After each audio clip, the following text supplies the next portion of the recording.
Hello, everybody, and welcome to our next phase of the nutrition program. In this session, we are talking about gut health and all the different factors that play into it. We remember here that when it comes to gut health, this is where we start falling into categories of getting a doctor involved. What this program is meant to do is bring awareness to your gut and all the things that can play a factor into digestive issues and how to spot it with your biofeedback and how to be able to make those changes with lifestyle factors first, and then knowing when it's time to consult a doctor. Because we always want to go with the least invasive approach first and then add in as needed. In this program, we're going to first understand the different causes and symptoms. We're going to go over the biofeedback that you're experiencing and how gut health plays a factor into it. We're then going to break down those lifestyle changes that you would want to make first to solve the problem before we get a doctor involved or other supplements. And then I'll cover a couple of different solutions that may require a doctor as well, such as elimination diet, a low food map diet, the different issues that we can see throughout the mouth, stomach, small intestine, and large intestine, and the different herbal supplements that you can use to help to soothe those issues. And then the last one is understanding when it's time for a doctor. Now, the first one is the causes of gut issues. The first one is your stress levels.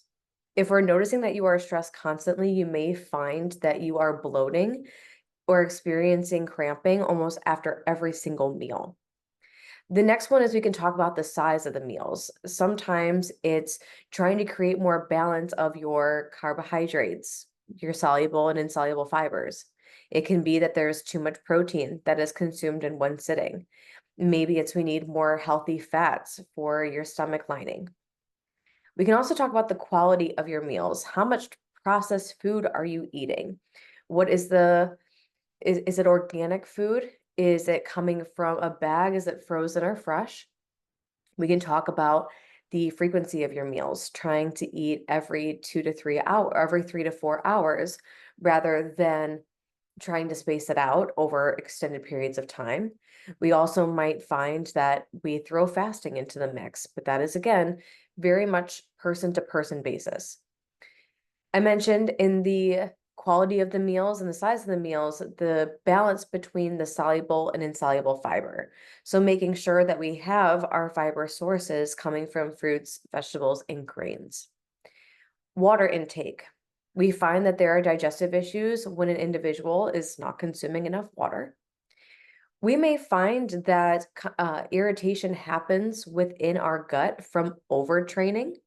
We'll also find that there are irritation issues happening when you aren't training at all. So just getting in steps or increasing your activity can also help out with digestion and our gut health.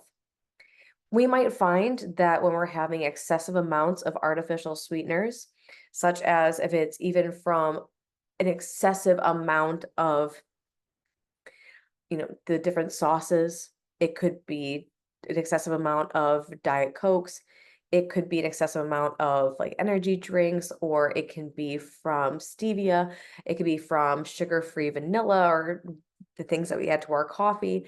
And again, I'm not villainizing artificial sweeteners because there are a lot of benefits to using them. But if we are starting to experience more issues in our digestive line or in our gut health, that might be something that we reduce or eliminate for a shortened period of time and then slowly add it back in. And then lastly, we might see that there is a food intolerance, and there's steps that we take to see what the food intolerance might be.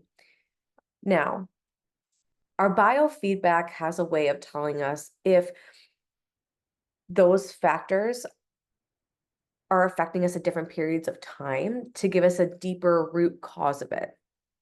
For example, if you are sleeping and finding that it is very difficult to sleep, that could be something that we take into consideration as well, where maybe we have to make your meal at night a little bit closer to bedtime. Maybe it's further away from bedtime. Maybe we make it smaller.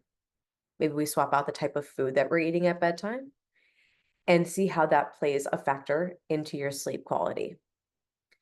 The next one is that our hunger has a way of telling us if we're incredibly full after every single meal. It could be it's time to rebalance the macros or the size. We can talk about your recovery. Are you overtraining?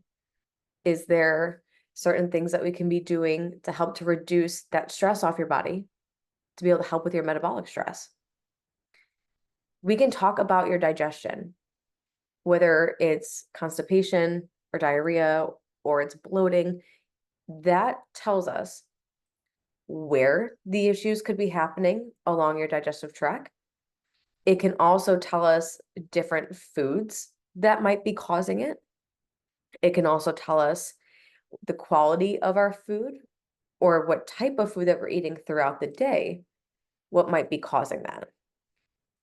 We can also take a look at your energy crashes and your sluggishness, because your brain fog can end up telling us a lot about the foods that we're eating as well.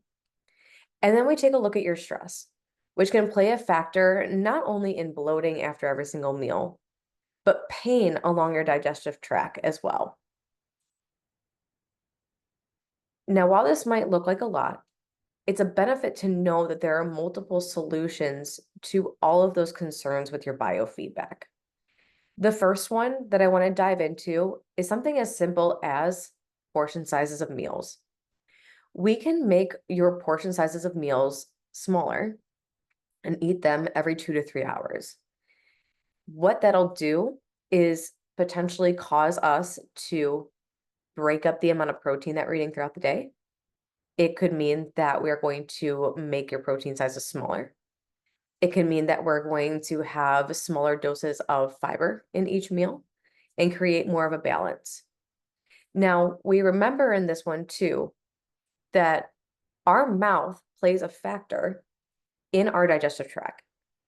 And that something as simple as slowing down our eating and chewing our food fully can help with our digestion. It's crazy to think that something so simple could be a solution just by slowing down how fast we're eating. The next one that is another holistic approach is walking after meals. It's going to help out with the digestion and your fullness and your bloating.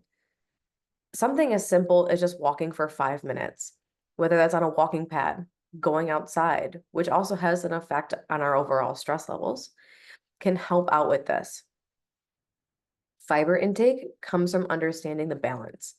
We aim for about 30 grams of fiber a day, but we want it to not just come from one source, but from both soluble and insoluble. So getting it from grains, fruits, and vegetables. By helping out with that balance, we're going to see that there's a better flow. And some of the different points that it's happening in our stomach, fiber is a solution. Water intake, immediately increasing that. You can think that after every single meal that you're having 8 ounces of water, or before every single meal, you're having 8 ounces of water. And then in addition to that, making sure that you're bringing a water bottle with you that you're refilling. We're aiming for about 1 ounce of water per body weight. We also can say that we're looking at more holistic foods. A lot of the times the gut issues are coming from just having a lot of processed foods. By switching to foods that digest well, things that are not processed will help out with your digestive tract. We might also find that just switching over to organic food would make a difference as well. So having your organic chicken, organic ground beef, having your organic vegetables and fruit can make a difference in some cases. We can look at the balance of your macros, making sure that we're having a balance amongst your carbs, your fats, and your proteins. We would work on a protocol for reducing your stress levels as well. And so figuring out where the stress is residing and how we can help to manage that, whether that is through lifestyle changes or whether that's through supplementation. We would start to eliminate the use of artificial sweeteners or severely reduce it. And then the last one is by constantly having Gas-X or Tums or all those different antacids, we can make our problems worse depending on where the digestion issue is happening.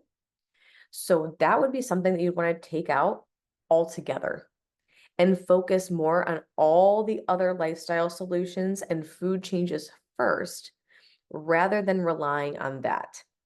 Because again, it can make more issues in your digestive tract.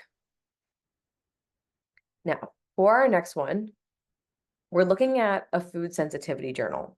Because if we've gone through all those different factors and we've changed everything else, maybe it is a food intolerance. But we don't want to just automatically assume that it's gluten and dairy, like a lot of people like to think. It could be something else. And this is where the food journal is coming into play.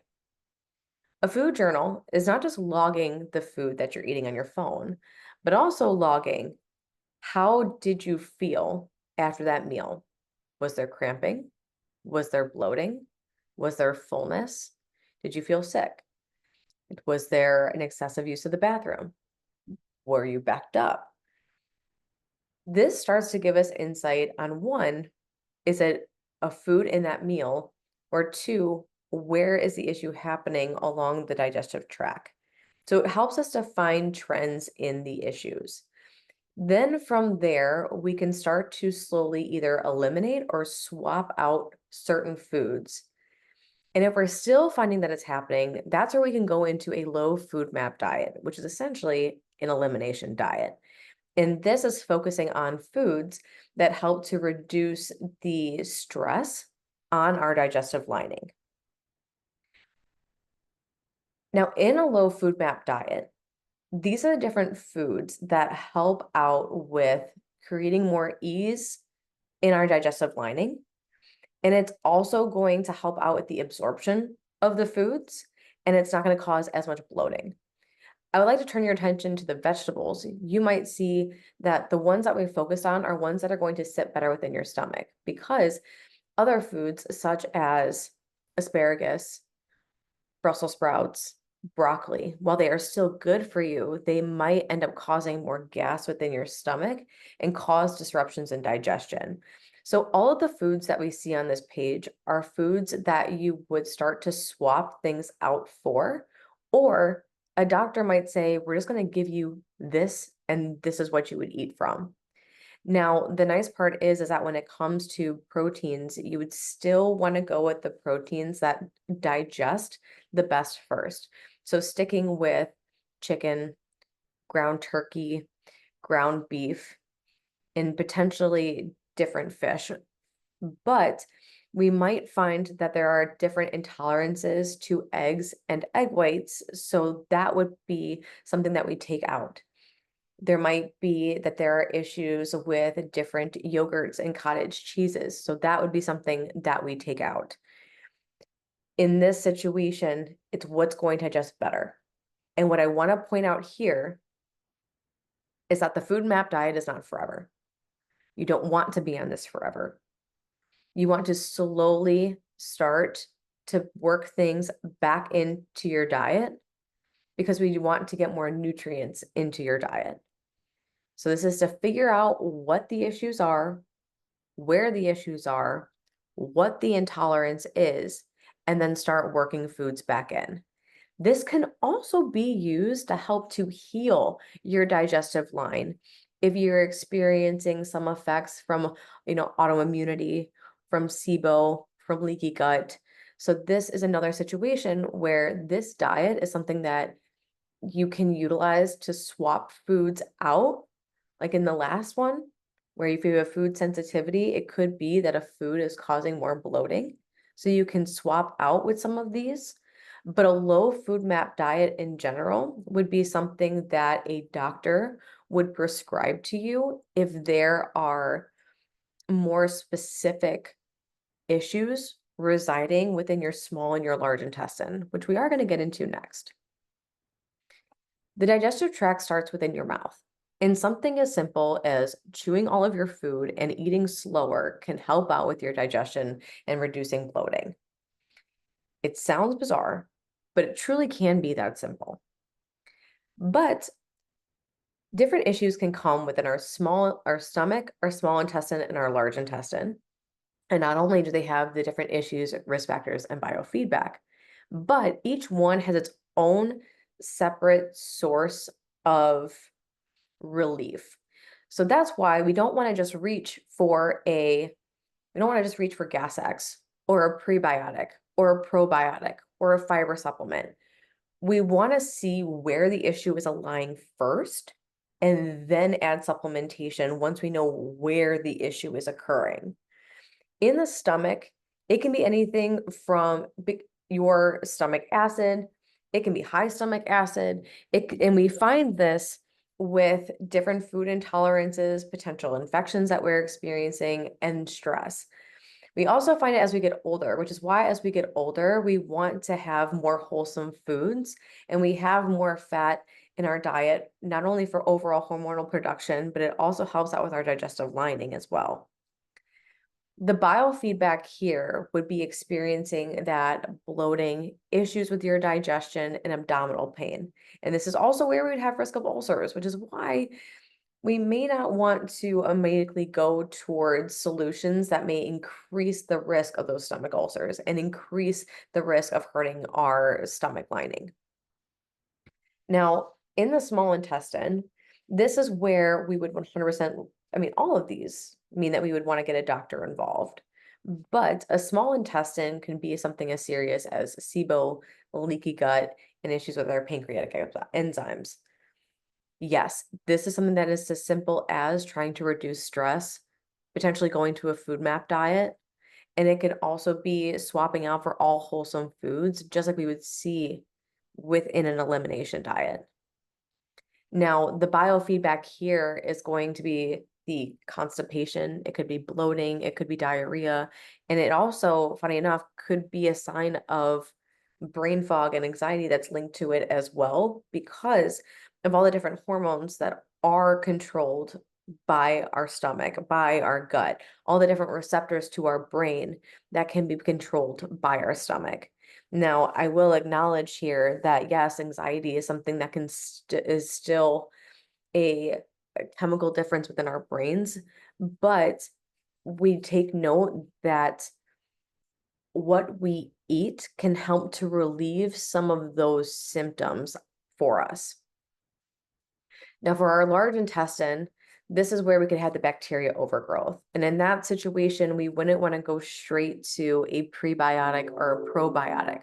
We don't want to add more bacteria into an already overgrown bacteria area. We want to focus on other solutions first. But how we know if there's issues that are going on is by if we're having a lot of processed food. We want to swap that out. It could be a lack of fiber. It could also be your stress that's causing it.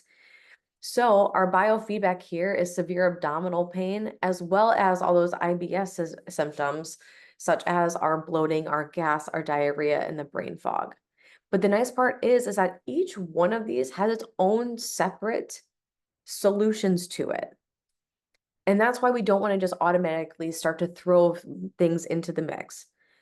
For our stomach, and for every single one of these, what's amazing is that the quality of your diet, your sleep, and your stress are always going to be the first sources that we want to use as a solution. That's why we started this presentation with understanding the lifestyle changes first before we start going into all of the supplementation. That's why supplementation is the last thing that I'm going to cover, because that is the last solution. We want to try and fix the quality of our life first to see what issues still reside and then treat. Don't just start going to different supplements for the answer. Now, if we know that the issue is happening within our stomach, these are the different supplements that we can utilize to help to relieve it. But we remember that we don't want to rely on it. Once the problem is solved, stop it. Cut it out. Go back to eating your holistic foods. Go back to managing your stress and your sleep. Moving on into the small intestine, you want to know which supplements that you would need for that repair of your small intestine, of that lining. And then for the large intestine, it would be, again, the elimination diet, focusing on those holistic foods that are help to relieve the issues within that area. Now, the last one here is that, again, we fix with lifestyle first. We fix your sleep. We fix your stress. We help to reduce the effects of stress, manage the stress. We then would do the food log, see if there's any foods that are causing irritants. And then we would go into increasing your water, the fiber coming from natural foods. We would then eliminate a lot of processed foods, making everything that's very wholesome for yourself. We take the least invasive option first for anything, and then slowly start to treat with other things. We don't just do something because we can. We want to know why we're taking something first and how it's going to help us. Now, in a situation, though, where you are diagnosed with a digestive disorder such as Crohn's, celiac, or ulcerative colitis, 100% a doctor needs to be with you every step of the way. And you will need to work in line with a nutritionist or a GI doctor specifically for those concerns. Now, different supplements can be used for overall gut health. And it can also be dependent upon where the issues are residing. So the herbals for the biome and the antimicrobials are going to be utilized more for your small and your large intestine. And then your overall gut health can help throughout the entire lining. So once you know where the issues reside, these are the different supplements that have the most research to support its effects on overall healthy gut to reduce the issues or the biofeedback that you are experiencing. My biggest advice here, though, is do not try to self-treat. Do not start adding things into the mix just because you can. Start with a doctor's advice once all of your lifestyle changes have been made. And once you can pinpoint where you believe the issues are residing, whether in your stomach or your small or your large intestine, then once you get them involved, you would start to treat with these, one thing at a time. Don't throw a whole bunch of supplements into the mix. As needed is the name of the game here. And the last one is consulting a doctor or a GI specialist. The gut controls so many different things within our body that we want to know what the true problem is. The nice part, though, is that there are so many steps that you can take along the way that are natural, that are lifestyle, that once those solutions happen first, focusing on your sleep, your stress, and the less processed foods or no processed foods, then you can start to see where the issue is happening. And then you can start to ask a doctor. And then you can start to add supplements to cause a solution. The goal is fixing and healing and not needing to rely on a supplement forever or have to do a low food map diet forever. And that's where a doctor is involved. Now, what I hope that you got out of this was that you never want to try and self-treat yourself with just throwing into the mix a prebiotic, a probiotic, a juice cleanse, a powder, a green smoothie, a juice cleanse. We're not trying to solve it with any fads. We want to manage our biofeedback first through lifestyle changes and a healthy diet that we've discussed, and then pinpoint where the issue is, and then treat based off of where that issue resides.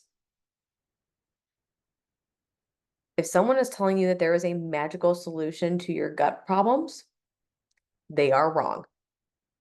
They don't know what your gut problems are. You want to know that they know what your problem is, and then treat as needed. Consulting a doctor, if issues persist, should always be your first line of defense. I hope this helps to give an idea of all the factors that play into your gut. And tune in next time, where we're going to talk about the different lifestyle factors that play into our nutrition. Yeah, that's it.